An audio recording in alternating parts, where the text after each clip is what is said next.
The FLQ, an extremist terrorist group bent on protecting their culture, even if it meant overthrowing English speakers, their businesses, the Catholic Church, and even the federal government. Starting around in 1963 in Quebec, Canada, groups of men and women began terrorizing the Quebec locale in an intent to liberate Quebec from the grasp of Canada. What started as planting bombs in people's mailboxes soon escalated. A series of events so dramatic, it will forever be known as the October Crisis.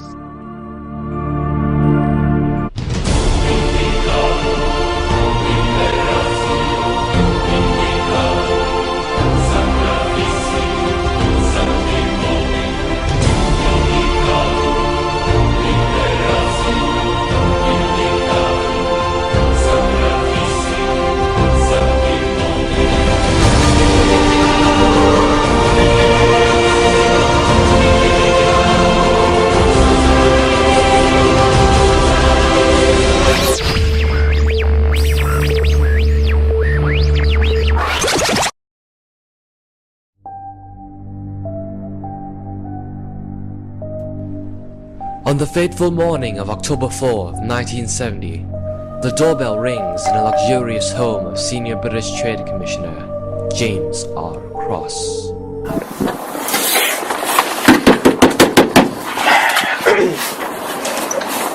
Hello. We have a present here for Mr. James Cross. It's on rush call. It's apparently from some admirer.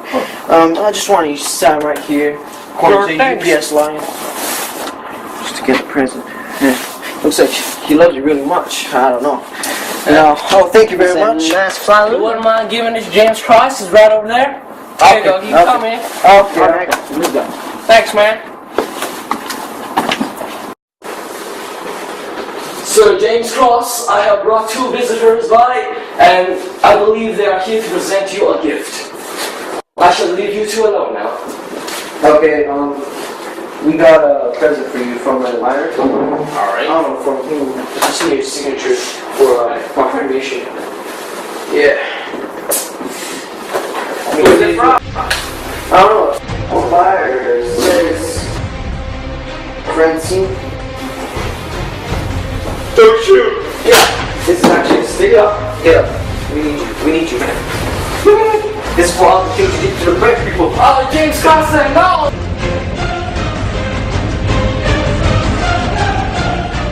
Yes, that was a tragic accident, but thankfully, the firefighter was able to scale the tree and save the cat. What do you think of that, David? Wait a second. This just in. The FLQ has kidnapped James Cross, and they're apparently looking for demands like $500,000 escape to Cuba, and they want all FLQ members, these terrorists, to be released. And also, on top of that, they want their manifesto to be read on live television. What do you say about that? No! Oh my dear! Oh my dear! Oh my dear! No! We gotta do something about this. We gotta do something about this. Who do you think they are? Who do you think they are? Believing that they were the toughest and most macho group of the FLQ, Paul Rose and his crew were outraged. Not to be outdone, they quickly formulated a plan, raced back to Montreal, and looked for the next target, Pierre Laporte. On October 10th, the group find the Immigration and Labor Minister's house and wait outside in front of his lawn. Keep quiet, guys, okay? Keep quiet. Okay. Be on the lookout. As soon as they come over here, we're gonna stop them. Alright. Well, I think they're coming. Quiet. Quiet down. Alright. Come on, sonny boy. Let's go play some soccer. Hey, Daddy! You always like, right? Jay! I Go. love soccer! You do?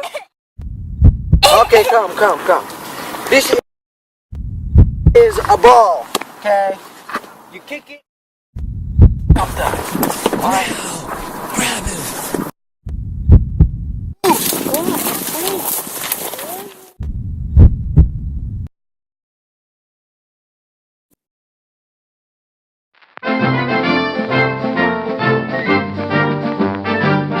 Things I have to give up for that choice is that people like you may be kidnapped. Sure, but this isn't my choice. Obviously, I think it's more important to get rid of those who are committing violence against the total society and those who are trying to run the government through a parallel power by establishing our authority by kidnapping and blackmail.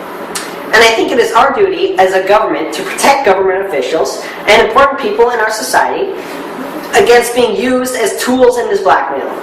Now, you don't agree to this, but I am sure that once again, with hindsight, you would probably have found it preferable if Mr. Cross and Mr. Laporte had been protected from kidnapping, which they weren't, because these steps were not taken, and we have to pay for this. But even with your hindsight, I don't see how you can deny that.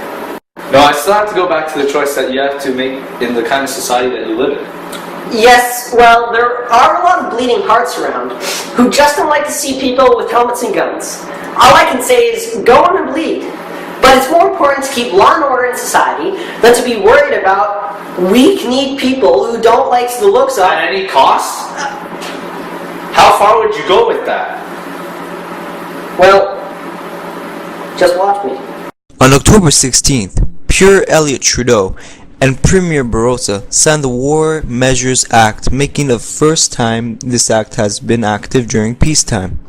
This led to many arrests and raids on houses without warrant, yet they were not able to find James Cross and Pierre Laporte. Some were arrested for a day to a month.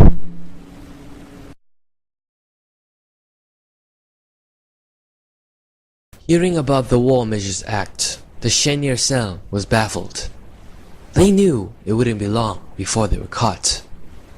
They would have to do the unthinkable as a last attempt to rally for freedom.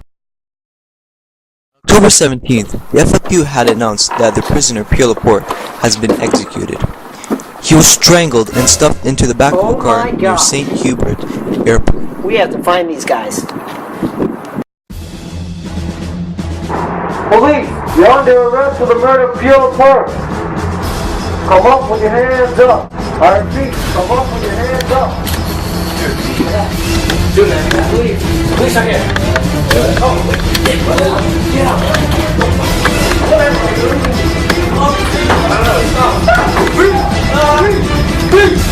Get down. You're under arrest for the murder of Pierre Laporte. Where are you guys go? Huh? You know, you're going along for a long time. On December 3rd, the FLQ members who kidnapped British Trade Commissioner James Cross released him and were granted safe passage to Cuba. James Cross was held for a total of 62 days. The remaining FLQ members were arrested in a 6-meter tunnel on December 26th in a rural community north of Montreal. They were trialed and found guilty of kidnapping and murder of Minister of Labour Pierre Laporte. Let us remember these events as it has helped shape the fine country we are today.